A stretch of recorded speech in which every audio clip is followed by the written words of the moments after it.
A click of a keyboard, a notification, or the silent hum of data flowing behind the scenes. Sounds that aren't just technology. They're the soundtrack of how our public services are transforming. Welcome to Where It All Happens, a Territories in Action podcast. Here, we explore how Europe's regions and cities are leading place-based transformation. Today, we turn to the digitalisation of public services. So let's log in to episode 5 of Where It All Happens.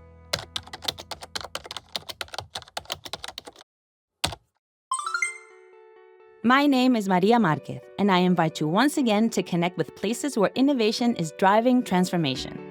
Across Europe, 200 territories have joined forces in a unique EU preparatory action on innovation for place-based transformation. Some of them experimenting with digital technologies to deliver better, more inclusive services. So today we talk about what it means for citizens and how territories are making it real. A social worker in Germany, a teacher in France, each sharing how digital technologies are reshaping their daily work and the way they connect with people. We'll also travel to 2 territories at the forefront of innovation, Southern Region in Ireland and Oulu in Finland, to hear how they're building smarter, more inclusive public services for their communities. Because digitalization is more than a buzzword. It's a lived experience, a challenge, and an opportunity. To begin our journey, we talk about education and how technology is changing how teachers and students connect and learn. Our next voice comes from Vesoul, France, where an English teacher shares a story with us. Yannick Svedrak, welcome to Where It All Happens. Thank you. Have digital tools changed the way you teach and interact with students? Yes and no. So, yes, digital tools have definitely changed my educational methods because I include digital tools directly into my lesson. For example, I add a QR code next to every article or video link so my students can scan the code at home or during their free time to check the link if needed. And this makes the learning process more flexible and easier for them. And also no, because I believe human interaction should not rely on digital tools. I always try to remember that they're exactly that, tools, and I use them with care. So if you let a tool become more important, more central than the learning process itself, then it is more than just a tool, and it can overshadow the whole education process, human connection, verbal communication, and most importantly, critical thinking. So I'm basically always trying to prevent that and being careful that technology does not replace interaction, but rather support it. So how do you imagine if technology was implemented more that it could support your work? I believe it could be beneficial if used correctly, but as a professional, I think we need to be careful of our use of digital tools. I always like to take the same example, the use of mobile phones in a classroom, which is overwhelming. So personally, I strictly forbid mobile phones in my classroom, unless, of course, students need them for educational reasons. So I already observed that students can't help themselves to touch their mobile phones, and even some students, but this is an extreme example, tend to be nervous without them. A couple of years ago, I was working in another academy, and at the beginning of their first year in high school, every student received a laptop.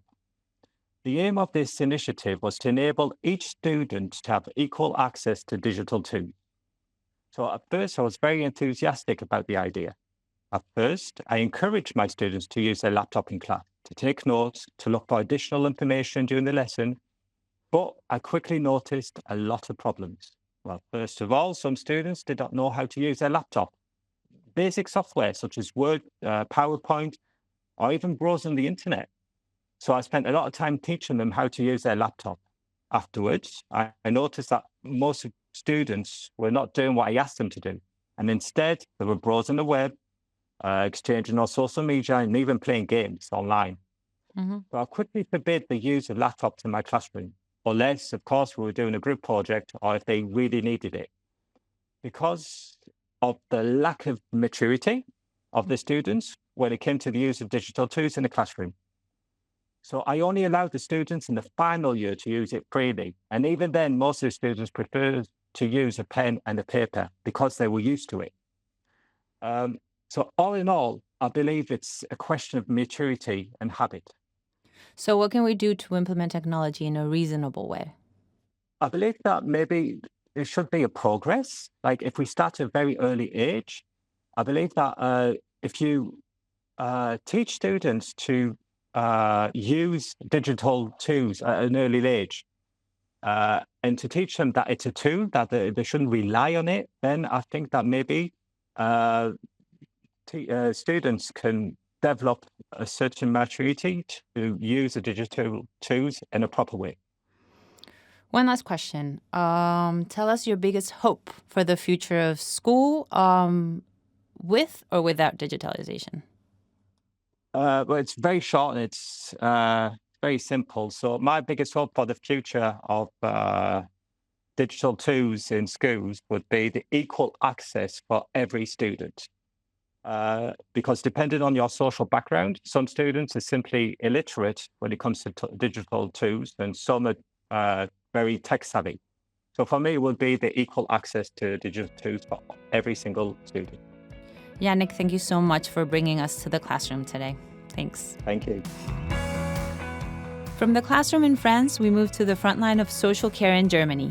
Here, too, digitalization is reshaping everyday practice. For social workers, it may mean less paperwork or faster access to information, but it also raises new questions about privacy, accessibility, and the human side of support. We're going to speak with Steffi Schleur about her work in Affidamento, which helps women and children in Berlin with social difficulties. Steffi, thanks for answering our call. Yeah, you're welcome. I'm happy to be with you. So what parts of your work could benefit the most for better digital tools? Yeah, I thought a lot about it, and I think maybe for a short overview about my work, my field of work is emergency housing and support for women in social and housing crises. So also especially women who are affected by domestic violence and they want to get away from it, and their digital tools are becoming more and more important already.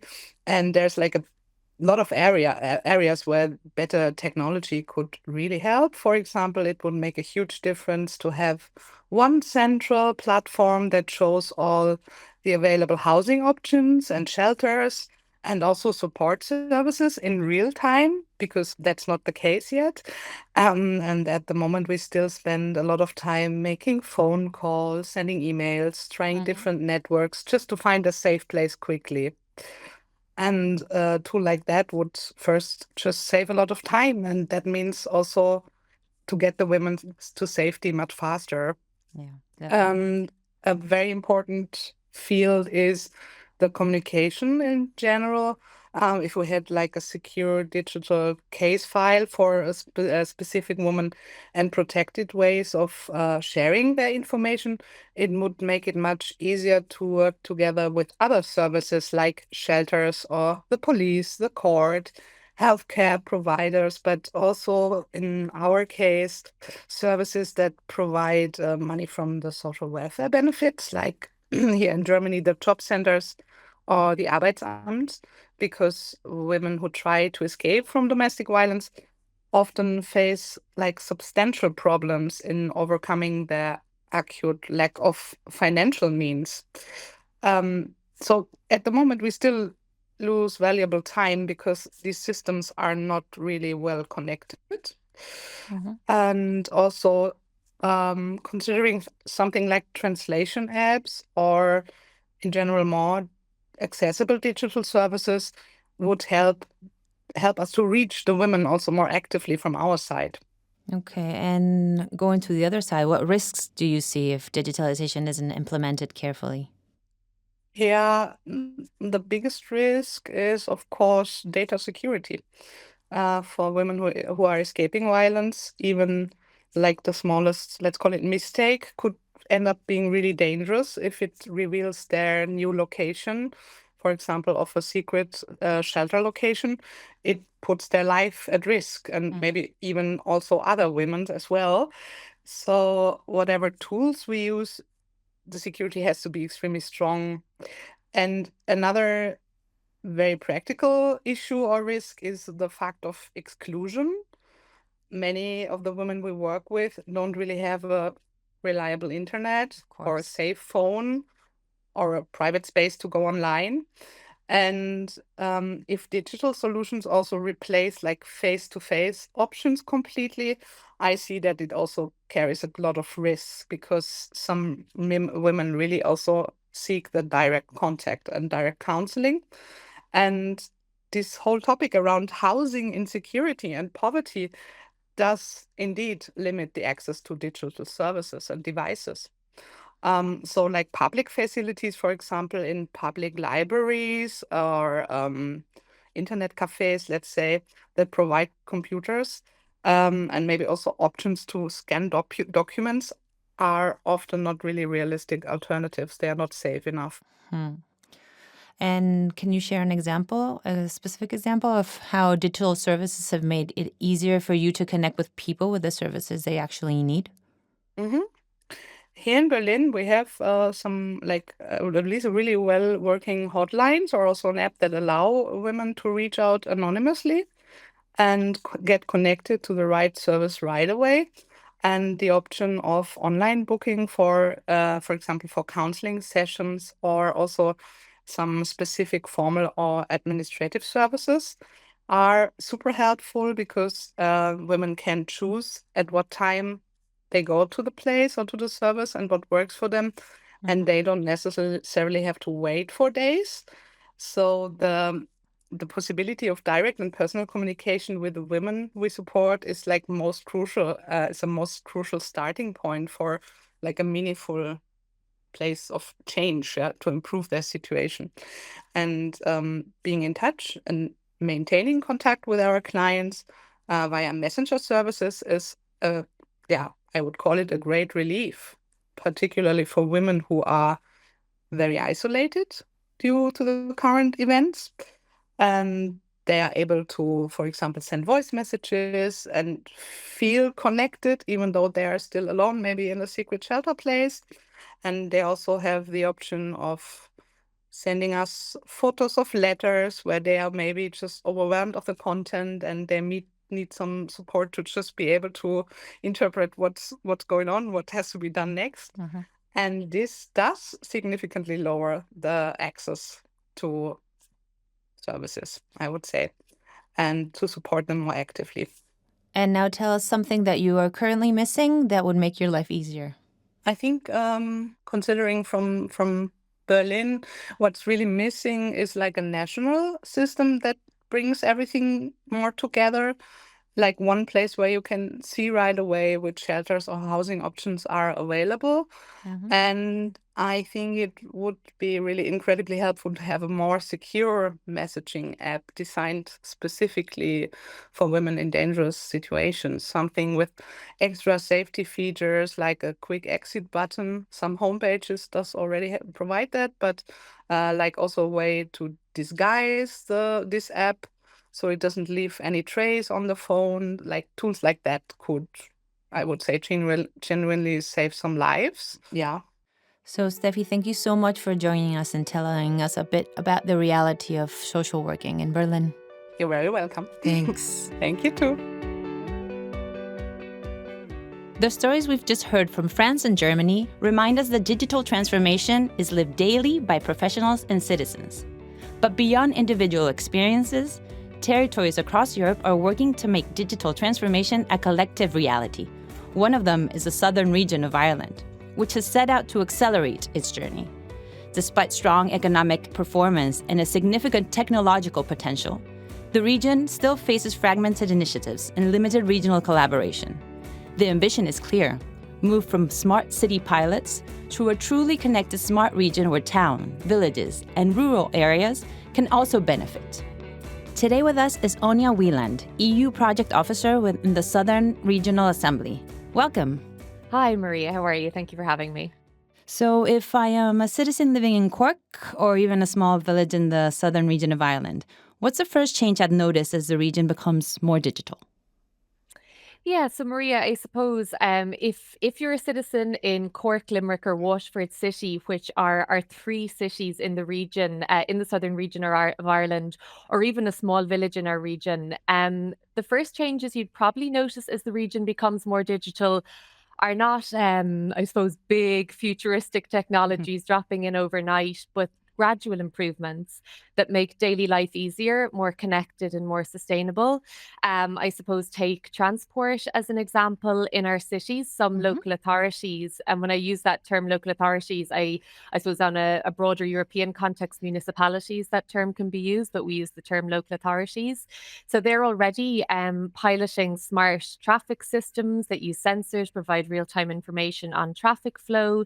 So that means more efficient traffic management, less time stuck in congestion, and better planning for sustainable travel. Yeah, because we know that your region has strong economic potential, but you have described in your proposal for the preparatory action as digitalisation fragmented and uneven. What makes this the right moment to accelerate the move towards a smarter southern region? Yeah, that's a really important question, Maria. And you're right. I suppose the southern region has very strong economic potential. We have three of Ireland's five cities in the region, so Cork, Limerick, and Waterford City. And Ireland has some of the highest GDP levels in Europe. We're also a region experiencing rapid population growth. But I suppose here's the challenge. While our economy is strong, Ireland is in the bottom 15% when it comes to infrastructure across Europe. So, in other words, growth is happening, but the systems and services people rely on are under pressure, and in many cases, then are playing catch up. So, I suppose this is where the Smart Southern Region initiative comes in. Right now, we have lots of promising digital projects happening, as I said, from smart traffic systems to digital skills programs to community initiatives.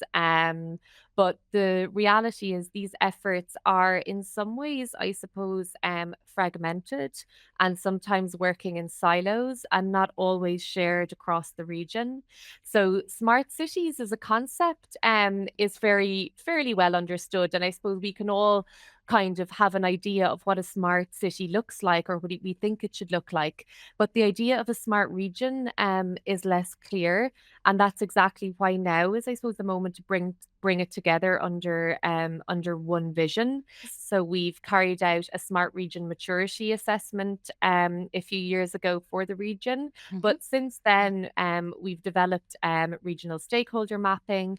We've piloted smart places training with Babel Smart Cities for our local authorities, and we've launched a prototype smart mapping tool so that digital initiatives can be identified, can be tracked, and then shared across the region. So I suppose for us, this is exactly the right moment. We've defined in some ways what a smart region means. We've assessed where we stand and we've tested practical ways to build capacity. So now we need to scale up into a coherent framework so that citizens across the region, whether, as I said, they live in one of our cities, so in Cork, Limerick, or Waterford, or in a small village, can actually see and I suppose feel the benefits in their everyday lives. That's actually what I was going to ask next because how do we make sure this reaches smaller towns, rural towns? That's always more difficult, no? hmm Yeah, I suppose what's really important for us is that a smart southern region isn't just about shiny, innovative or smart projects in our cities. Those cities are key drivers, but the real test of success is whether people in our towns and villages feel the benefits too. One way that we're doing that is by recognizing that innovation, as I said, doesn't just come from cities; it comes from communities, and that's key.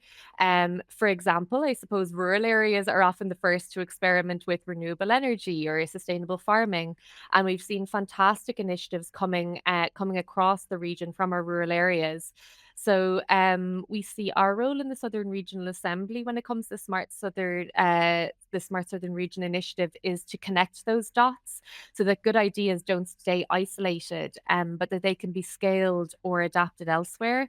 And that's why we developed, as I was mentioning a moment ago, around our smart mapping tool. Hmm. So if a rural local authority pilots something innovative, it doesn't stay hidden because that's no use to anybody. So others then can learn from it. Okay. And how do we get local authorities, universities, businesses, and people to all work together towards the same approach? Yeah, so I suppose that's really at the heart of the challenge because local authorities, universities, businesses, and communities all have very different pressures and priorities. And what unites them is the recognition that none of us can deliver a smart southern region on our own. We would see our role in the Southern Regional Assembly in some way, I suppose, as acting as a neutral, maybe convener in all of this. So bringing people together, building trust, and showing the added value of working regionally. So back to your original question, we provide three things or three key things, I guess. So a common policy framework through the regional spatial and economic strategy, a shared evidence base and groundwork through the Smart Region Initiative, and practical collaboration through EU projects and initiatives, as I said, such as the Smart and Sustainable Mobility Accelerator.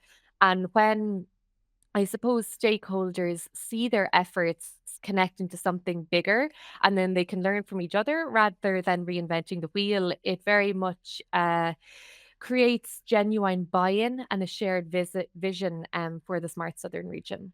Okay, so let's sum this up for the citizen. What's in for them? How will this make their lives better? Yeah, I suppose that's really at the heart of it, isn't it? Because at the end of the day, people don't necessarily, I suppose, to putting it quite bluntly, the general public don't necessarily care about strategies or frameworks. Yeah. For me, I suppose there's a few tangible ways. I think first of all, it's time and convenience. Smarter transport systems, for example, means less time stuck in traffic, better real time information about buses and trains, and safer cycling and walking routes, for example. So people spend less time traveling and more time living locally. I suppose second is access to services no matter where you live. So if that's through broadband connection points and digital hubs, rural communities can access online healthcare, education, or remote working in ways that weren't possible before. So that means you don't have to necessarily leave your village to keep learning, to take up a new job, or to connect with government services.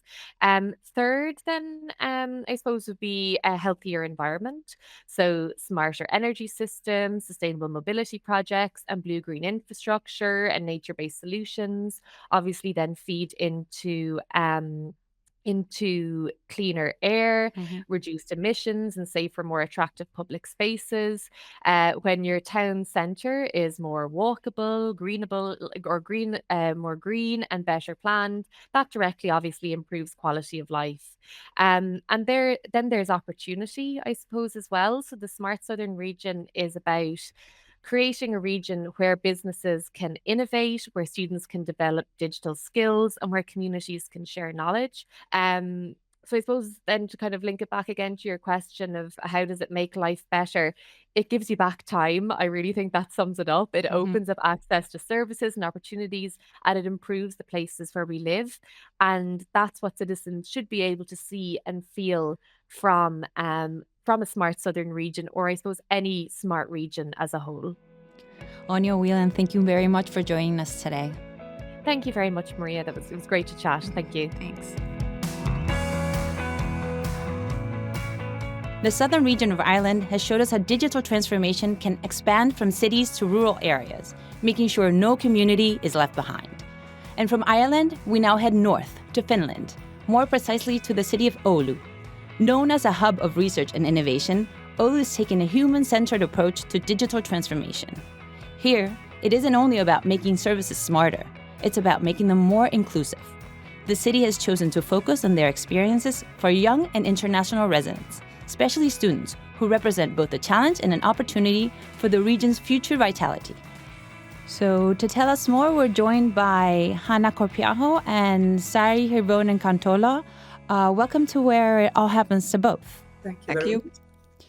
Let's imagine I'm a new student arriving in Oulu today. What's the first digital service I would come across that shows me how the city is changing, Hanna? Yeah, so Oulu is the fifth biggest city in Finland, and we have a very young age structure. So the average age is under 40 here in Oulu. And that's why it's clear that we want to offer functional services for young people also. And we don't want them to have to run from one unit to another in search of services. And what comes to digital services, we try to offer them as one-stop shop. And that's what we have already done. And in this work, we have also developed a one-stop bot named OuluBot, which is a virtual assistant. And you can find it from the web pages of the city of Oulu. And this OuluBot helps citizens to find the services of the city of Oulu and using those services. And also, in addition, you can download this OuluBot to your mobile phone, which is, I think, good for young people also. And this OuluBot uses generative AI and connects to a wide range of data sources, and it has already over 4,000 users per month. Yeah, you were saying young people. You've chosen them and international students when digitalization of services. Why this group? What difference can digital tools can make in their daily lives? Yeah, so we hope that young people and students feel welcome when they arrive in Oulu. We want they are able to find us and the services they need, and maybe even before they move to Oulu and Finland. And also young people and international students are future workforce for us and the key group in the city strategy. And we also hope that they will stay here in Oulu and find jobs here after their studies. And I think therefore it is important that the necessary information is easily available for them before they move here, during they are here, and once they graduate. And of course, young people usually use digital services anyway. So I think it's a good group to develop digital services with. You were telling us before about OuluBot. Can you give us an example of how it's helping newcomers and residents connect with the city? Yeah, so as I said before, it's helping newcomers and residents navigate the services, and also it operates 24/7 as a digital assistant of the city of Oulu. And OuluBot already communicates in Finnish, English, and Swedish, and so it recognizes when the customer speaks one of these languages and responds in the same language. And our aim is for OuluBot to be able to serve internationally, as the city of Oulu also promote internationalization. So it's quite clear that we want OuluBot also be international. And I think one thing to mention, the city of Oulu is also in transition towards cultural climate change. Oulu has been chosen as the European Capital of Culture 2026, and also OuluBot can already assist, for example, to arrange events in Oulu. One of the biggest challenges at administrations is breaking out the old style, the top-down. What's changing how different departments and organizations in Oulu actually work together? Yeah, that's a good question. Well, human centricity is in the city strategy here in Oulu, and it's also broader observation that even the government has wanted to address. And so far, work within the city has been quite siloed, but the aim is to move away from that and increase collaboration. And our goal is that cooperation between different units is seamless, so that our services would appear to newcomers and residents as a unified whole. And they wouldn't have to contact different agencies when they need services. So the user experience would be as good as possible. And you're also working with other European cities and universities. How does that kind of cooperation help Oulu? And what can other regions learn from what you're doing? Yeah, we in the city of Oulu work very closely, for example, with the University of Oulu. And yeah, I would say that organizational boundaries between us are often almost invisible. Or how would you say, Sari? Yes, indeed.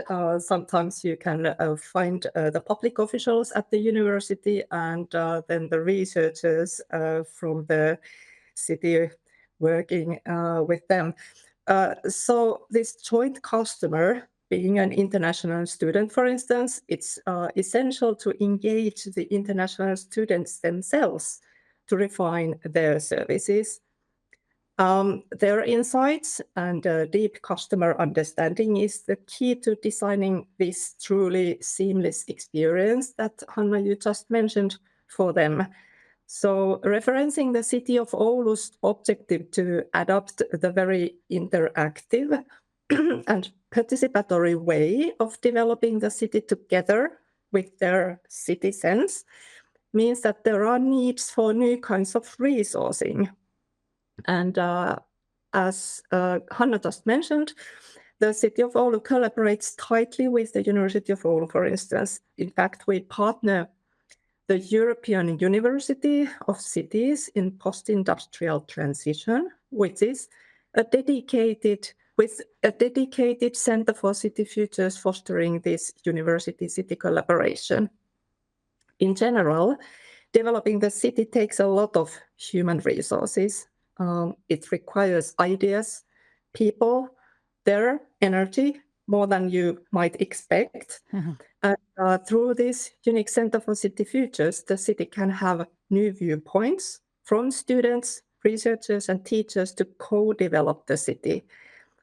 Because together, it's possible to address more complex issues, challenging the city, and also calling for innovations, such as the Oulu bot. But sometimes, I must say, researchers are more accustomed to working within the academia or with companies, perhaps, than with cities. There is so a huge potential in viewing the public administration not just as a regulator, but instead as an enabler and a true collaboration partner. Well, thank you so much to both for giving us this insight on digitalization in your territories. Thank you very much. Thank you.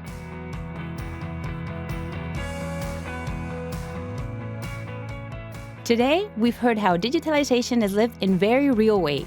A teacher in France finding the balance between screens and face-to-face teaching, and a social worker in Germany, making sure no one is left behind. But it doesn't stop with individual stories. Across Europe, whole territories are working to make digital transformation a shared reality. In the southern region of Ireland, the challenge is bringing smart solutions beyond the big cities and into towns and villages. In Oulu, Finland, it's about designing services that truly reflect a diverse international community. Together, they are part of something bigger. 200 territories taking part in an EU preparatory action. This has been Where It All Happens, a Territories in Action podcast. Join us next time as we continue exploring how Europe's regions are driving transformation on the ground. Because innovation starts right where people live, work, and build their future. Innovation starts in the places we call home.